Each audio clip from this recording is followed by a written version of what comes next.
Thank you, Megan, and welcome everybody. I'm Claudio. I'm your Sergeant at Arms for today, and I will read the mission of the club.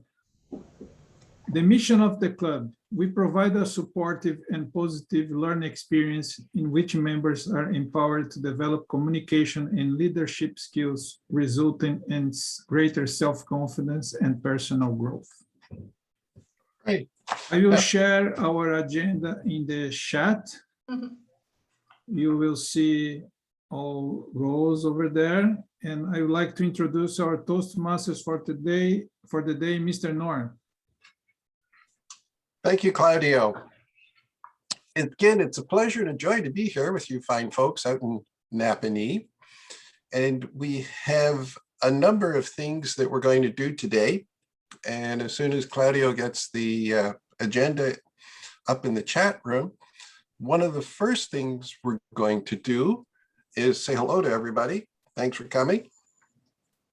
We start at 11:45, which allows us time to actually, in the jargon, to schmooze with each other, to find out what life is like, and to make sure we all have our roles that we know we're going to do. So I'd urge you to come and join us at 11:45 or even earlier once we get it on, once we get the Zoom on. So Claudio, are you ready to tell us about the meeting roles?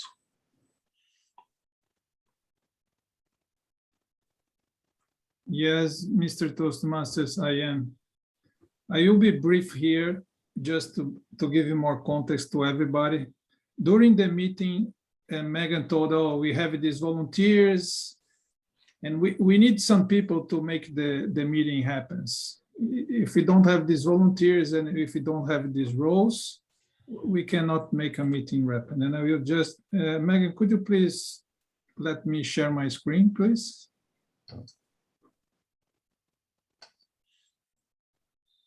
We'll just show a couple of bullets here. If you are visual, it will help you. Basically, what we have in a meeting.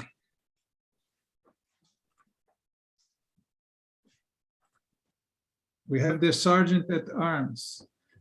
In an in-person meeting, the Sergeant at Arms needs to be sure that the room is set to have the meeting. Sometimes you have a podium, sometimes you are giving guests some handouts, or you have some banners that you would like to set up in your room. The Sergeant at Arms will be doing that. And the Sergeant at Arms also, previous to the meeting, tries to fill out all roles. And if not, during these 15 minutes that we have before the meeting, he will talk to every member and would you like to be a timer? Would you like to be a grammarian?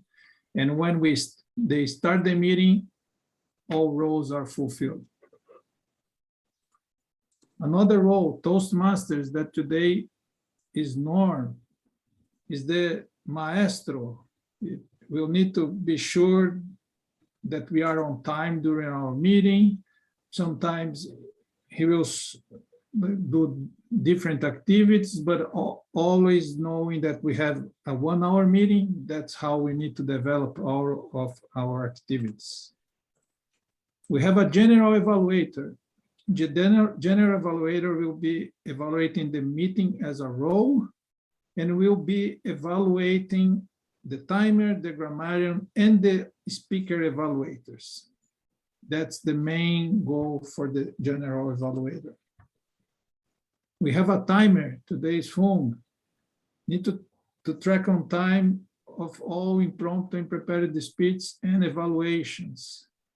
An evaluation will have 2 to 3 minutes, for example, and she needs to keep track on that. And she will explain a little bit more when she takes over the role. We have the grammarian and the counter. The grammarian will be checking if we are using filler words and not just a pause. And that help us a lot to improve our communication. It will be counting our us, Also, we'll be counting the word of the day, and we'll explain the word of the day for us. Today, grammarian is Lisa. She will talk about a little more about that. We have a table talks master. The table talks is the impromptu speaking. The table talks masters will bring some questions and will follow or not the theme of the day, but it will engage volunteers to train that impromptu speaking skills that is so important for us. And the evaluators. We have evaluator for prepared speech, we have evaluators for impromptu speak, and we have the general evaluator evaluating the evaluators. That was my message for the day. Thank you, Mr. Toastmaster. Thank you, Claudio. And we can unsplit the screen if you would, please, Megan. I'm trying to find here my.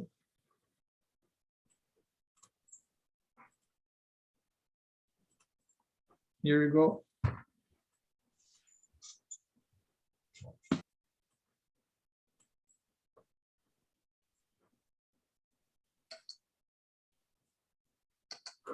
Oh, here we are. There we are. Super duper. Thank you.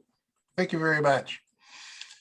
I think the role of the Toastmaster really is the hired gun, or I'm the guy with the whip in the chair, or the lady with the whip and chair to keep everything moving along and rolling.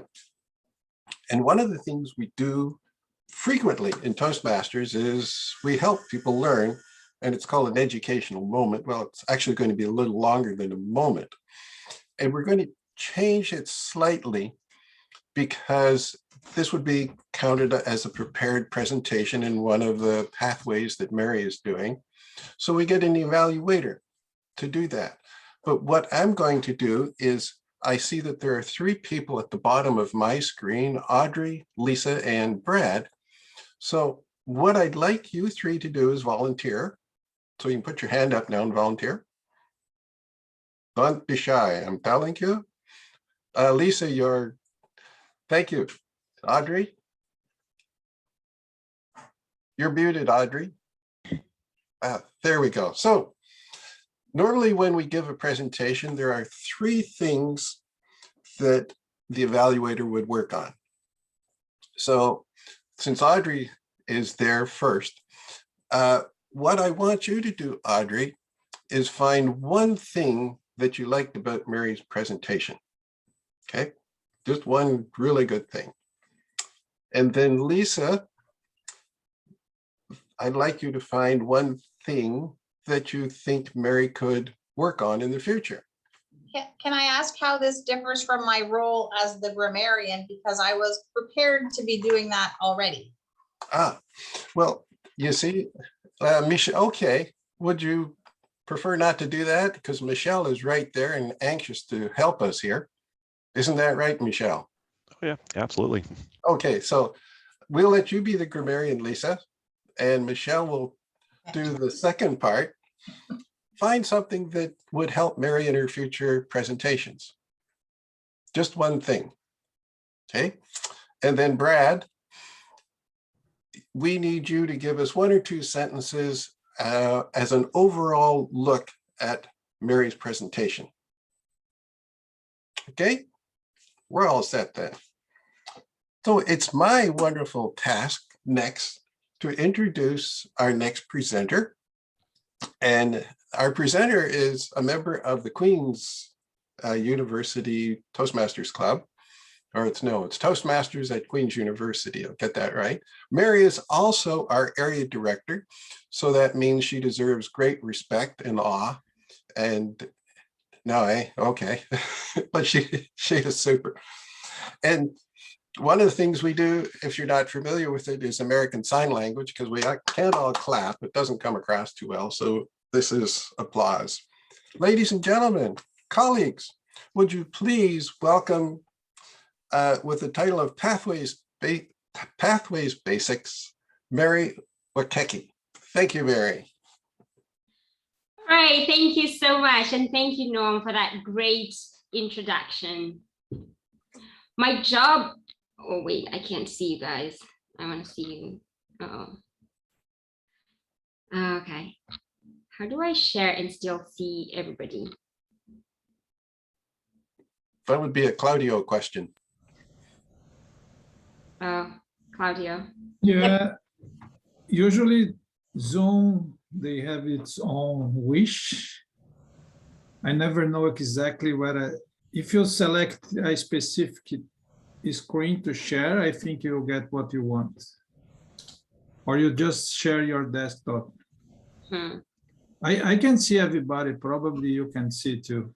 I would love to see you guys, but I'm not able to, but I will go without seeing you guys. So Fang, please, when my time is up, just unmute yourself and let me know, okay? All right, thank you. All right, everybody, sorry about that. I will start again. So my task today is to talk about just how you will learn when you join Toastmasters. There are many ways to learn here at Toastmasters, and one of them is what we're doing right now, participating during the meetings. So that would look like participating in the roles that Claudia just talked about as a Toastmaster of the day, as a grammarian, timer, and so on and so forth. We learn leadership and speaking skills, public speaking skills through that. We also have other ways of learning at Toastmasters, which include mentorship. We have volunteering in leadership positions here at the club and also outside the club. So that would be like the area level. But today, I want to focus on a more structured way that Toastmasters has prepared for us to learn, and that is Pathways.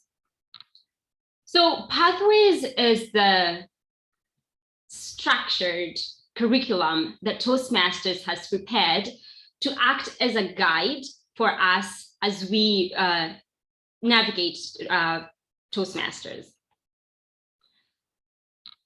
It is accessible online as an interactive tool, as well as on paper, if you prefer that. So you can access it on your laptop, on your phone, or you can just get it shipped over to where you are. Now let us look more in depth at the structure of Toastmasters, of Pathways. As a program, Pathways is categorized in 11 different paths. All these paths specialize on different competencies. The pathways will cover over 300 different competencies, but again, you get to choose the one that you want. So for instance, these are the 11 different paths that Pathways covers. So let's say you want to become a more dynamic leader, then you would go to the dynamic leadership path. Let's say you want to be a more relaxed leader, you would go to the engaging humor path. Let's say you want to become better at team collaboration, there is a path for you. All these 11 different paths are specified to tackle the specific competency that you are trying to cover. However, whichever path you choose out of the 11, there are some competencies that for sure you will learn across all the paths. And these are the 5 core competencies. So first one is public speaking. All the projects at Pathways are done through presentations. Next is interpersonal communication. This is where you get better at receiving and giving feedback. This is where you get better at impromptu speaking. There is strategic leadership. There's going to be a lot of planning and a lot of writing of your speech and presentation, and that will help become a better leader. Is management, and of course, there's confidence. I'm working on my second path at Toastmasters, and I can tell you, I have improved with my confidence. So I joined Toastmasters. Part of the reason was because I was new to Canada, and I was struggling to get settled in, but also I was having just troubles with my communication. Well, as you can tell, it's still not perfect, but I have definitely come a long way with my confidence. So regardless of the path that you choose, these competencies are sure that you will learn. Now, let us look more in depth to the structure of a path. So let's assume you decided to take the engaging humor path. What will you find there? Inside the path, there are 5 different levels. Level 1, 2, 3, 4, and 5. To finish each level, there is a minimum that is required of you, minimum number of projects. And then these projects level 1, 2, 3, 4, and 5, they increase in difficulty. Now, let's look at a closer look at what I'm talking about.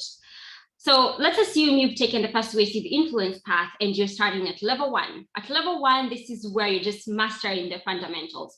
So here you are mastering the fundamentals of writing a speech, the fundamentals of giving and receiving feedback, the fundamentals of research and presenting a speech.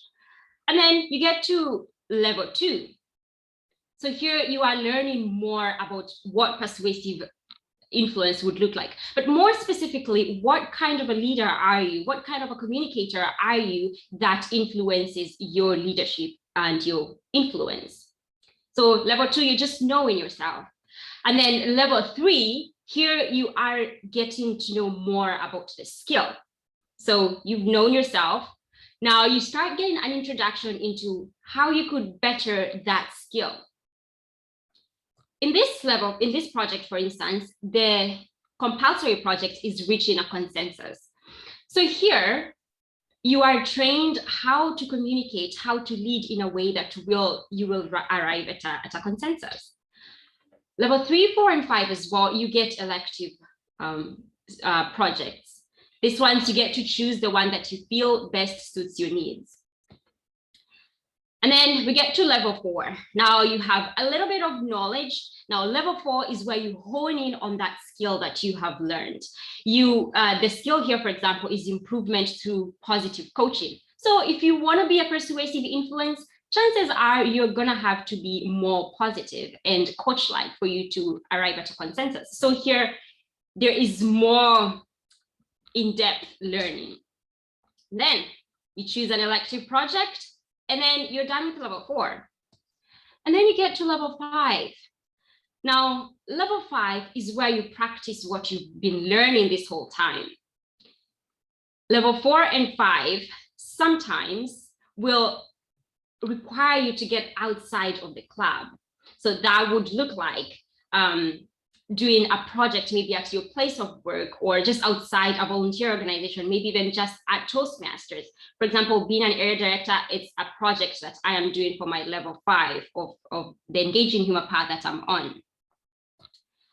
Again, on level 4 and 5, some of the projects here are like create a podcast, build an online presence, manage online meetings. Some of the projects here will take you outside of the club. That's what I meant by the increase in hardship. Level 1, 2, and 5 and 3 are a little bit easier, and then they increase like that.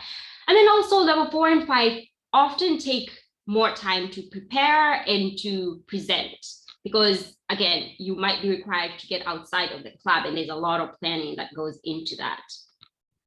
So that is the basic structure of a path. Now, let us look into a real life example of what a path looks like.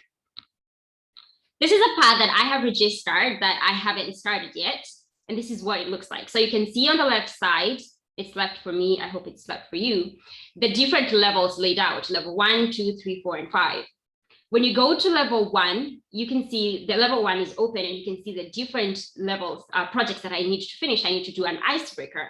I need to do an evaluation and feedback. Here is where I'm gaining information, basic information. I need to do a research and presentation project. And then once I'm done, this is what it would look like. This is a path that I've already done. So you can see it ticks, it says, oh, you've done that, you've done that, you've done that. And it goes on and on and on until you finish the whole path. So I am nearing the end of my presentation, and I am hoping that I have been able to just give an overview of what learning at Toastmasters looks like. So to recap, we have learned that there are many ways to learn at Toastmasters. That includes participating in the club, in the meetings, in meeting roles, outside of the club. But we have also learned of the more structured curriculum of Toastmasters. Toastmasters just doesn't let you go on your own. There is a more structured way, and that is pathways. We've learned that pathways contains 11 different paths that you can choose from. And out of all these 11 paths, there are over 300 competencies that come with it. And regardless of the path that you choose, there are at least 5 competencies that are guaranteed that you're gonna learn. Among them being public speaking, interpersonal communication, leadership. There is gonna be confidence that's gonna be built like nobody's business. And finally, we looked at the structure of a path. Once you've chosen a path, say engaging him a path, what does that exactly look like? You're gonna be tasked with 5 different levels that you have to do. Each level is different in difficulty, engagement, of time, how much time you're gonna need. Each level has a minimum requirement that is different. And you will progress like that until you're done. I'm gonna stop sharing my screen now. So I don't know if you guys have any questions, but I have tried to cover most of what it is like to be at to learn through pathways. And I'm gonna open a few minutes to see if there are any questions. Is there anybody with a question? Just unmute yourself and ask.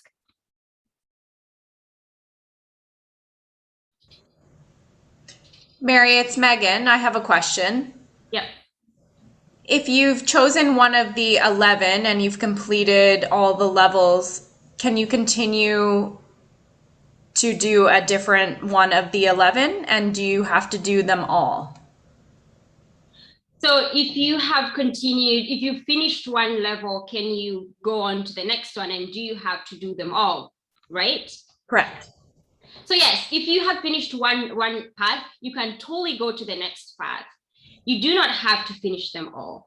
People come to Toastmasters with different goals. Some people's goal is to increase public speaking, to get better at public speaking.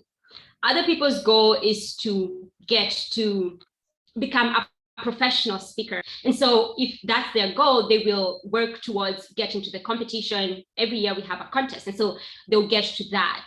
So the answer to that is no, you do not have to do all the paths. You only need to do what you want to do. And the paths generally will take a long time to finish. It could take up to a year to finish one path, depending on how often your club meets, how often you're able to prepare a speech, how often you are able to present a speech, right? Like how many people are presenting at the club. So generally it will take a lot of time, but no, you don't have to finish all the paths. And just a comment, Mary, if you are working digitally, you can work in 2 paths simultaneously. And I think if you are ordering the guides in paper, you can work as many as you want. Yeah. All right, so I'm gonna ask one question for you, or I'm gonna answer one question. How do you get to access these pathways? Well, once you have paid to become a member of Toastmasters, Toastmasters International will give you access to the website.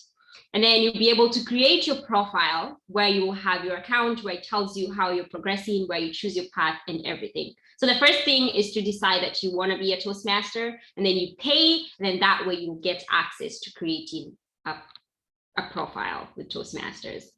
And do we have one more question? No, go ahead.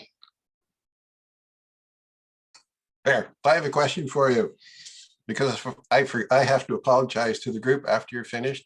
How long is the average presentation in Toastmasters in terms of time? Right. So it's different. Level one and 2, most of the projects are 5 to 7 minutes. However, there are some projects which will be done twice. For example, evaluation and feedback will be done twice. Therefore, those projects will be 3 to 4 minutes because you're doing them 2 times. Other projects will be 18 to 20 minutes. The speech you'll be presenting will be 18 to 20 minutes. I am currently doing one of those actually. And that is on level 4 and 5.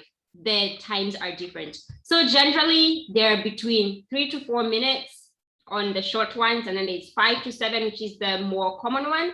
And then there's about 18 to 20 minutes as the other one. Did I answer your question, Noah? Absolutely. I thought I knew you'd know the answer. Thank you for that question. Anybody else with a question? All right, well, thank you so much for all your questions. If any other questions come up, I will be happy to be able. Yes, no? We still have a little minute. Once I joined one Toastmasters club and I want to do my presentations a little faster, can I go to another Toastmasters club and give a presentation? Absolutely, you can. The only thing is you need to let your VP of Education know, and you will need to be evaluated from wherever you present your speech, and then use that evaluation form and bring it to the VP of Education, because the VP of Education, for them to show Toastmasters or to agree Toastmasters that you have actually done a project, they need to know that. And if you did it outside of the club and they were not there, you're going to need proof that you did it. So yes, you can do it outside. You just need to be accountable to the VP of Education. Thank you, Mayor.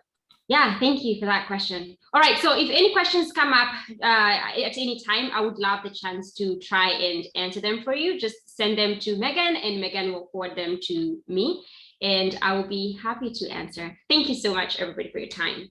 Thank you.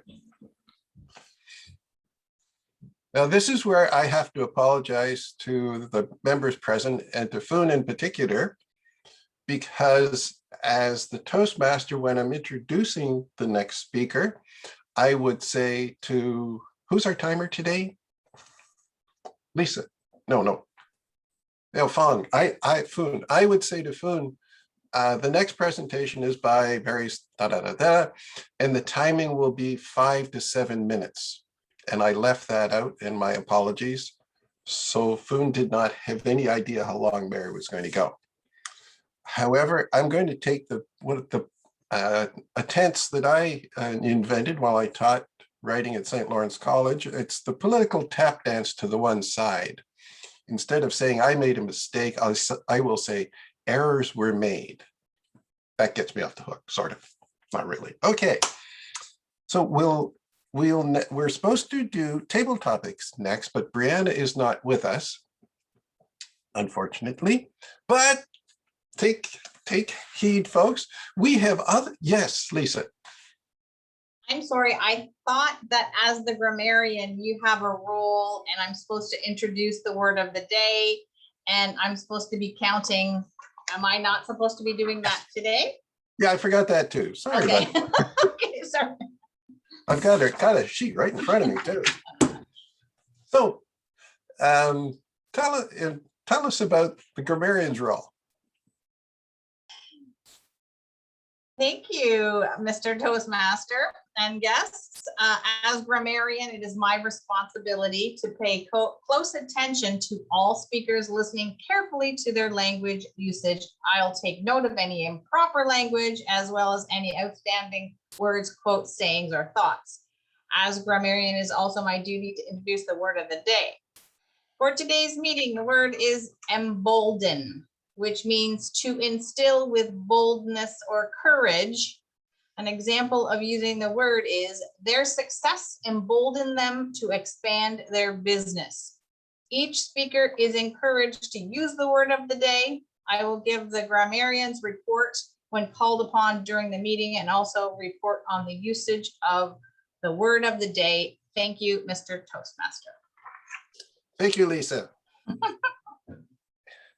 And Foon, we're going to do table topics and we'll give each person, what, Claudio, 1 to 2 minutes tops?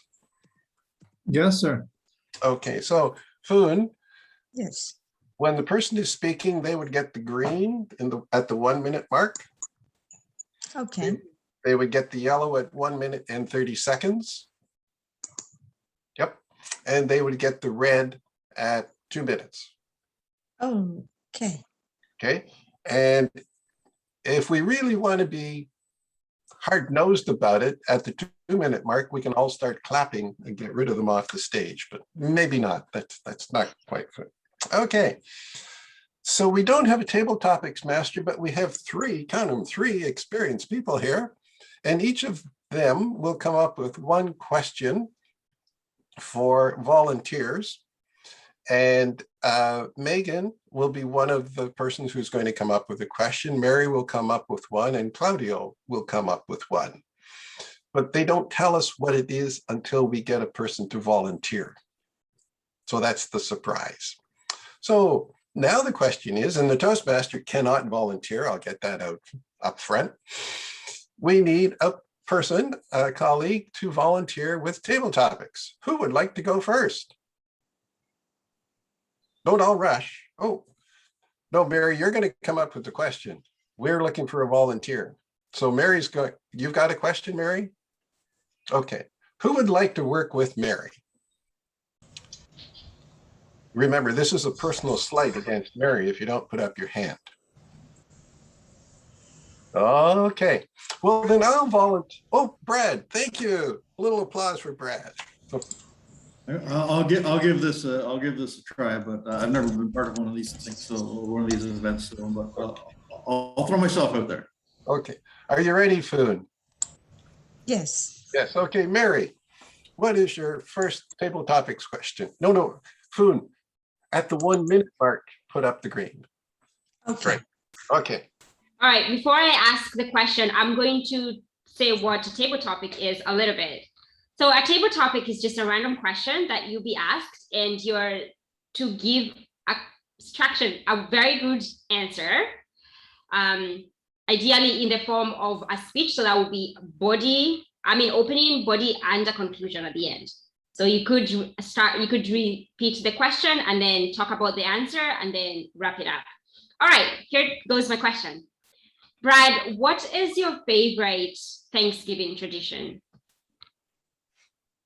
Well, I guess my favorite Thanksgiving tradition would be to sit around the large table with as many of my family members as possible, and that would sometimes include extended family members, and share a glass of wine and tell some stories. And we have a tradition where we often will at some point during the meal, we will all share what we're thankful for at the moment, whether it be some of my family members like to go on and on about things that they're thankful for. Others have short little statements, but it's a great way to share what you're going through or what your experience at the moment during Thanksgiving. Thank you, Brad. Nicely done. Very nicely done. All right. Which of our two remaining volunteers with questions would like to go next? Claudio or Megan? I can go, Norm. It's Megan. Thank you, Megan. Now we also need a volunteer to answer the question. Oh, thank you. Michelle just looked up. It's like an auction. We got that bid right away. Alrighty, absolutely. Hey, go ahead, Megan. Michelle, my question for you is, when you think of Thanksgiving, what comes to mind?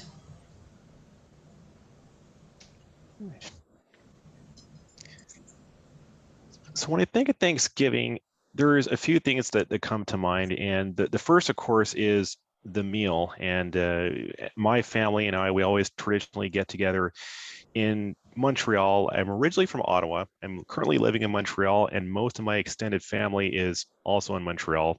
Long story, but the bottom line is we always get together at the family gathering in Montreal, and it all centers around the turkey, which everybody always refers to as the bird. I don't think I've ever heard the term turkey said anywhere during any of our Thanksgiving gatherings. And so the first thing that comes to mind and when I think of Thanksgiving is the bird. And we always make a big deal out of carving the bird and then distributing the bird around the family table. And so for me, the bird, not the turkey, but the bird is always the first thing that comes to mind for some reason. And even though I've never seen anyone else outside of my family use that terminology, the term bird is always the first thing that hops into my mind, because that's what's coming when Thanksgiving is coming, is having the turkey, better known as the bird. And that's what, for me, is the first thing that comes to mind on Thanksgiving. Over to you. Thank you. Thank you, Michelle. And we need one more volunteer who will answer Claudio's question. Oh, thank you, Audrey. I saw that little smile and wink in your eye. So, Claudio, your question, please. Audrey, could you please choose a number between 1 and 50? Okay. And then I will give you the question. What number do you like between 1 and 50? The number that I like is 35. Here goes your question. I will make this one that is 35. If you don't like, I give you another one. What is important enough to go to war over? What is important enough to go to war over? Claudio, I didn't hear the total question. I wear hearing aids, so you have to kind of humor me. Oh, no problem. What is important enough to go to war over? What is important enough to go to war over? Yes. Well, that's a heavy question, Claudio. I can give you another one. No, I'll answer it. I'm going to relate it to something. I was at a workshop yesterday, and they were trying to tell us that we have to change our action. And the story that they told was way back in the 1500s, there was an island, and several people came by ship, and they were instructed to burn their boats so that the only choice of action was to fight to conquer the island. So I think that would be important enough to go to war for. Okay. Thank you, Audrey. Thank you. You're welcome. Looking at the clock and looking at what we need to do here, I think the next item. Yes, Megan? My internet's just slow. Oh, okay. The evaluations. This is the part where your colleagues give us feedback on how well we did. And all the evaluations are phrased in a very positive way. And that's truly important because we're here to build up your self-confidence as a speaker and your speaking skills. So who would like to start first? Who is going to tell us? Audrey, go ahead. Norm, am I correct that I was to say something positive about Mary's speech? Yes. Okay. I liked Mary's speech because it was very sequential. I found that she introduced it, expanded on it, and did a nice review. And her voice was nice and clear, and she looked at us. Okay, thank you. Excellent. And who is the second person who's going to give us feedback? Was that Megan? Sorry, no, my internet's slow, so I won't cheer anymore. Okay, I'm sorry. Now I didn't write down It's who. Michelle. Michelle, yes. Yep. Okay. So Mary, a quick observation about your delivery. I like the way that you use gestures and movements throughout the presentation. And what I'd like to see you do is try to take that a step further and actually try the presentation from a standing position. And this way you'll be able to take the full advantage of the virtual stage. And I think this would really take the delivery of the presentation to the next level and really enhance it even further. And so that's something you can try for a future presentation, is trying that standing position. So over to you. Thank you, Michelle. And Brad, an overall viewpoint of Mary's presentation. Thank you.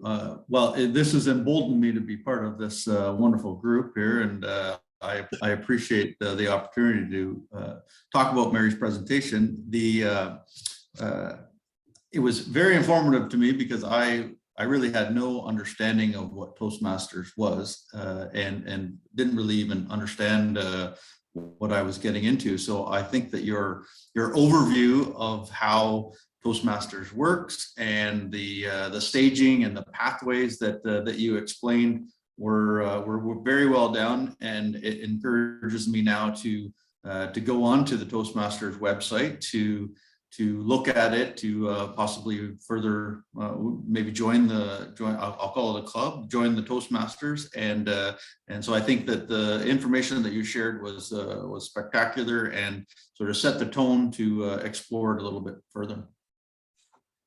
Thank you, Brad. Thank you.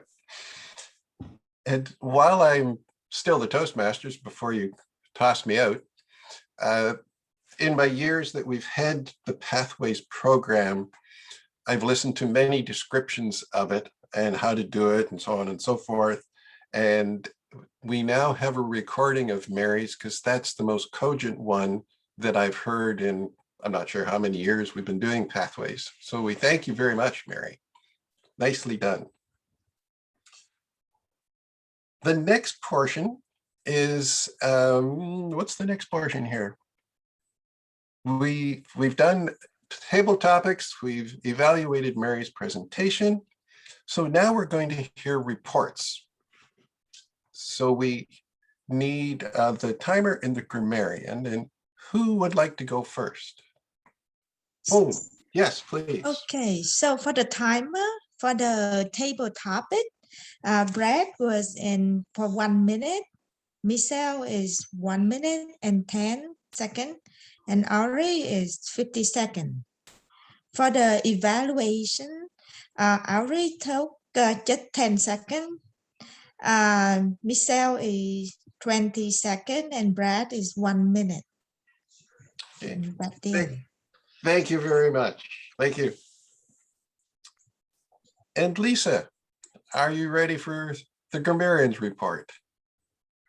Can I ask a couple of questions first? Absolutely. So I understand I'm supposed to count the usage of the word of the day. Am I supposed to count? I have counted filler words, but that seems very negative. Do people want me to count filler words? Is that? Yes, Yes? that's the way we get rid of them. Okay. And then I still say a positive and then something to work on for each person? That's No. it. I have a log here that is telling me to do that. Oh, no, we've done that portion. Okay. Oh, okay, so that's not part of the grammarian? That The is correct. grammatical usage and thoughts, words or sayings that you like, that's not part of grammarian? That would be part of your job, yes. If someone Oh. comes up with a catchy phrase or a word that is not normally used, as in embolden, Okay, I get to count that one. I use the word of the day. okay. I'll grovel for it anytime. Okay. And the other question is the grammarian also counting and looking for these things in everyone's speeches, whether they're the impromptu table talk or prepared speech? And what about question and answer format? Does the grammarian also look at that? Yes, if you can fit that into your timing, you can do that. Okay. Now, you should know, though, the Toastmaster is excluded from filler words. I just made that one up. I will keep it short. Today, I just used a filler word. 2 people used the word of the day. That was Brad and Norm. That word was emboldened. So, yay. I counted filler words in 4 of the presentations. In Mary's presentation, you grouped them all together? No, separately. Okay. Mary used 5 times, 6 times, and so 5 times.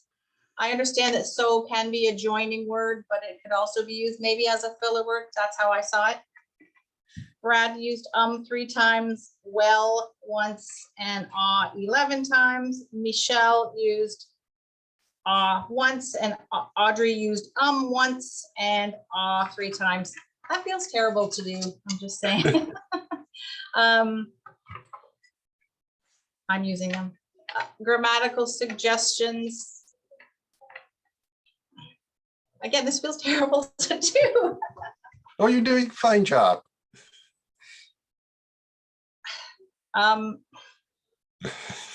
In Mary's talk, she used the word,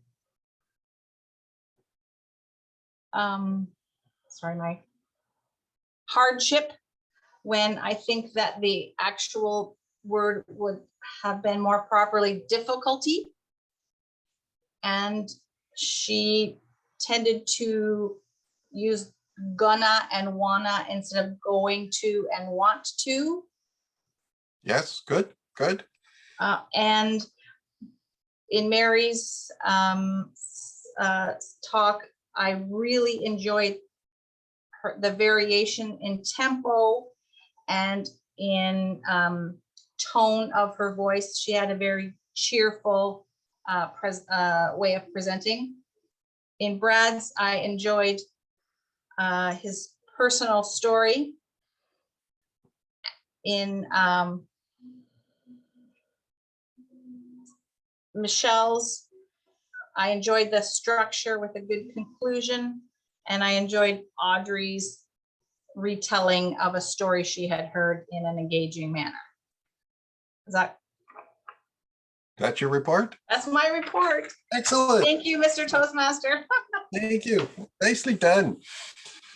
We focus on the filler words, Lisa, because we don't really recognize that we're using them until someone points it out to us.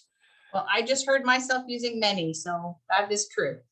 Well, the grammarian is exempt from counting your own ums and ahs and ers. You have great power at that. So not to worry about that. Nicely done. Are there any other comments from our guests? We have quite a few guests. So yes, Brad. I appreciate Lisa for sharing that really large number that I used on.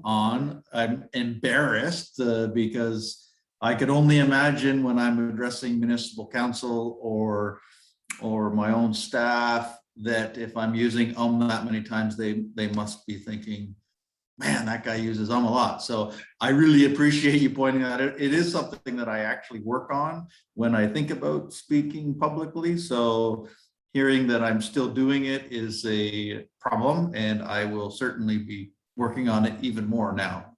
I appreciate your feedback. Thank you very much, Brad. Other comments, questions? Oh, there must be some out there. Yes, Michelle. Yeah, I'd just like to, congratulate everybody for, a really great meeting today. It included all the key elements, speech, table topics, evaluation, and I really like the way that you explained each element as we went along, for the benefit of everyone here, whether you're a guest or even an experienced Toastmaster. It's always good to, get that refresher along the way to know what we're doing and why we're doing it. So I really appreciated the structure and the explanations along the way. So great job, everybody, for taking part in this. Thank you, Michelle. We understand that the Toastmasters meeting can be a little esoteric if you've never been to one or even heard one. And so we take more time, and that's why we're here. Any other comments? Yes, Lisa.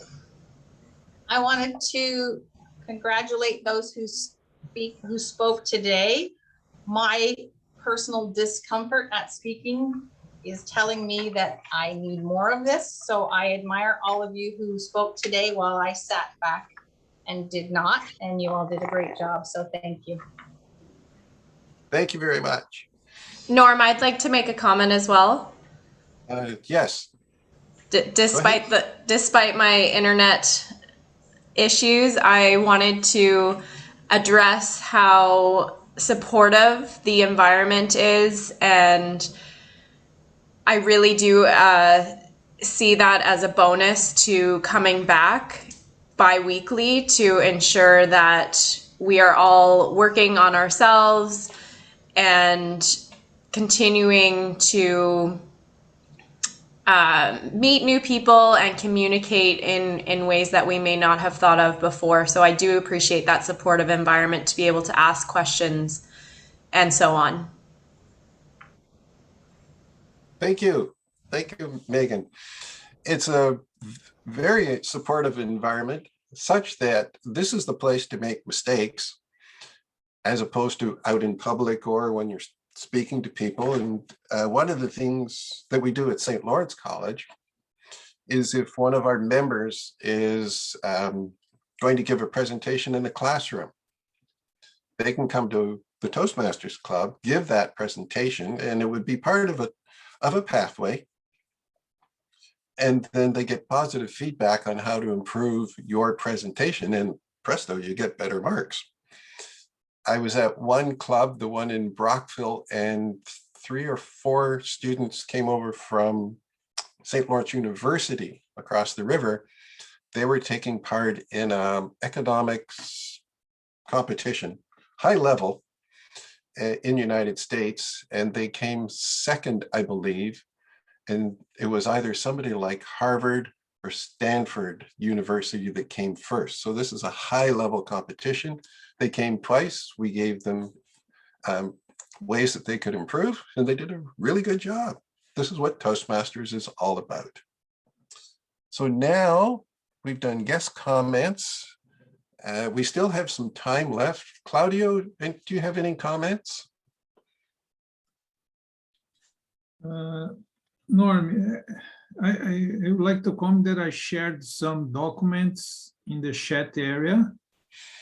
I shared the many hats. There is a Toastmasters document that explain the meeting roles in details, because I was really brief in my explanation here. Then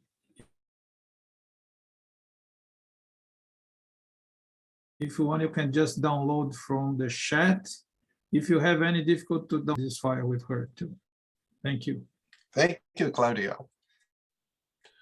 There is also on October 16th, during the day, the division that we belong to, which I think we don't have a name for it, it's just Division 61, which includes now everybody from Napanee through to Quebec City, up to Arnprior and down to the rivers, St. Lawrence, or the clubs in Kingston. We are having a day-long conference. I'm waiting to find out if a prospective member can join that conference. Mary, do you know if that would work? Sorry, I wasn't paying attention. Okay. Sorry. On the October 16th conference, which is a day-long conference, I'm waiting to get an answer back if a prospective Toastmaster member could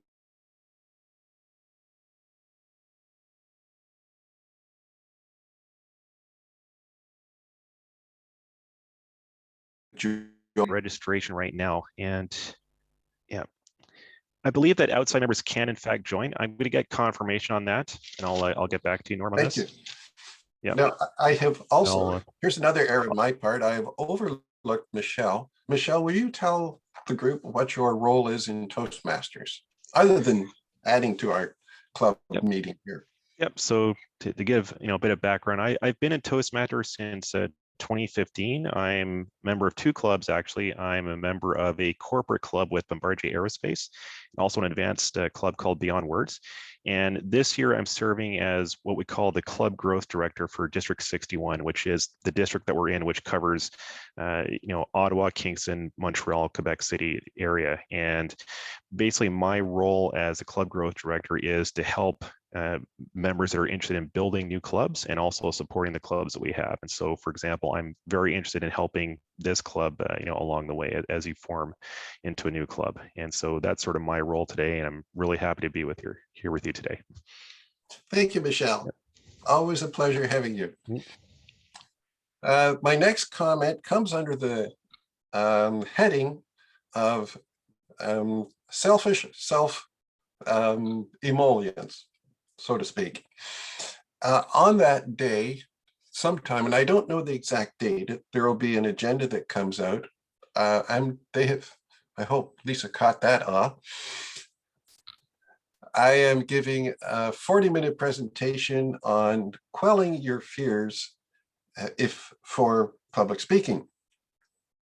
Only some of you may know, some of you may not know, I've been a certified consulting hypnotist for 22 years now. And I remember my very first client was a gentleman who had this wonderful fear of public speaking, except that he was a bank manager. And the only public speaking that he had to do was once a week on Tuesdays, speak to his staff. And they all knew each other. And he was now at the point of saying, if I don't cure this, I have to quit my job early and I'm going to lose a lot of retirement money. So we did a few things and it worked for him. So I'll be going over 4 different, mostly cognitive skills that you can learn that are transferable to anything that you might be a little stressed out about. And that's sometime on October 16th. I don't know the time. An agenda will be coming out. Michelle, do you have an agenda yet? For October 16th, yeah. What I'm going to do, I'm going to put the registration link and the information we have at our district website. And I don't know if they've finalized the agenda yet, but let me just bring that up actually.